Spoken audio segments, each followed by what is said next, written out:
बिस्मिल्लाहिर्रहमानिर्रहीम। शुरू करता हूँ अल्लाह के बरकत नाम से जो निहायत मेहरबान और रहम करने वाला है। आज मैं बताऊँ इमरान खान ने ऐसा क्या जुर्म किया कि अमेरिका को इसे फ़ौरन इसके ओहदे से हटाना पड़ा, और अगर अमेरिका ऐसा ना करता तो इसे किस किस्म के नुकसानात उठाने पड़ सकते थे। इसको समझने के लिए पहले दो तसव्वुरात का अहाता करते हैं। नंबर 1, पेट्रो डॉलर क्या है। ये 1974 में शाह फैसल और सदर निक्सन के दरमियान एक मुआहदा है।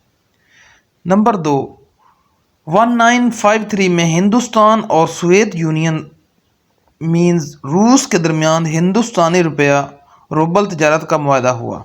ये हमारा दूसरा टॉपिक है। नंबर 1, पेट्रो डॉलर क्या है।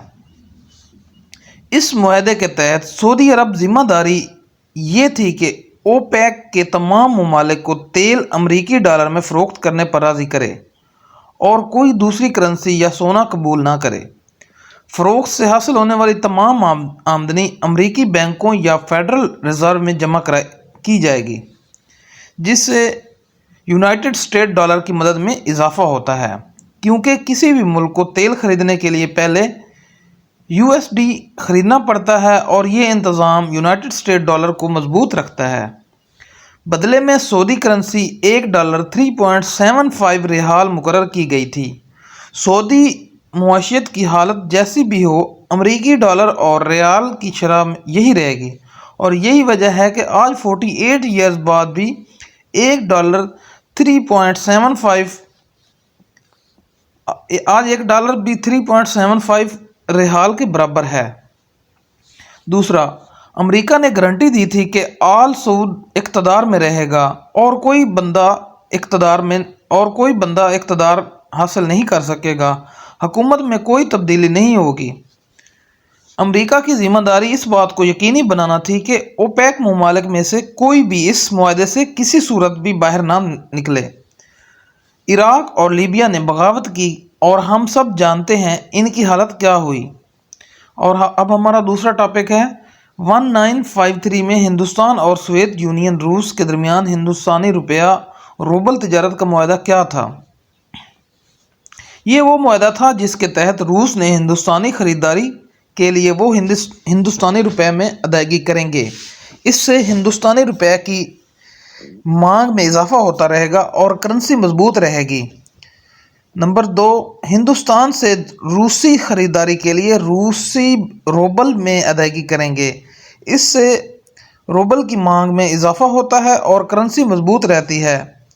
अगर हिंदुस्तानी बैंक रूस में एक शाख खोलेगा और रूस का एक बैंक तजारत की सहूलत के लिए हिंदुस्तान में एक शाख खोलेगा, ये समझना बहुत ज़रूरी है कि ये मुआहदा 1953 में हुआ था, जो 1974 में पेट्रो डॉलर के मुआहदे से पहले हुआ था। अब आते हैं इमरान खान पे। इमरान खान पहले पाकिस्तानी वज़ीर आज़म थे जिन्होंने 2019 में पाकिस्तानी रुपए और चीनी युआन में लेन देन का चीन से मुआहदा किया। इस मुआहदे में सेमीकंडक्टर, ट्रांसफार्मर्स, नशरियाती आलात और इलेक्ट्रॉनिक्स आलात शामिल थे। अगरचे अमेरिका इससे खुश नहीं था, लेकिन वो चुप रहा क्योंकि इसमें तेल का लेन देन शामिल नहीं था। इमरान खान ने 2022 में तेल के लिए पाकिस्तानी रुपए और रूसी रूबल का मुआहदा करने के बिल्कुल करीब था। याद रखें, पेट्रो डॉलर का मुआहदा 1974 का है और अमेरिका पाकिस्तान के इस मुआहदे को कभी कबूल नहीं कर सकता था, क्योंकि एक दूसरे ममालिक भी इसकी पैरवी करते हैं तो यूनाइटेड स्टेट डॉलर कमज़ोर हो जाएगा और अमरीकी मईशत में गिरावट आ जाएगी और वो मज़ीद सुपर पावर नहीं रहेगा। अगर इमरान खान ऐसा करने में कामयाब हो जाता तो अगले इलेक्शन हारने की कीमत पर भी पाकिस्तान अमरीकी ग़ुलामी से निकल आता। इसलिए अमरीका को इसे फौरी तौर पर हटाना पड़ा। इसके अलावा अमरीका के पास कोई चारा नहीं था। इमरान खान को अल्लाह का शुक्र अदा करना चाहिए कि वो अभी तक सद्दाम हुसैन और मेमर गद्दाफ़ी के पास नहीं पहुंचा, जिसकी हत्तुल मकदूर कोशिशें जारी हैं। अगर इमरान खान दोबारा वज़ीर आज़म मुंतखब होता है और वो अपनी दूसरी मुद्दत में वो मुआहदा करने में कामयाब हो जाता है तो वो रुपए में ये मुसलसल कदर की कमी रुक जाएगी। پاکستان IMF کو ادائیگی کرنا شروع کر دے گا اور تبادلوں کی شرح بحال ہو جائے گی، اور پاکستان 2 سے 3 سال میں IMF اور ورلڈ بینک کی غلامی کا توق گلے سے اتار پھینکے گا۔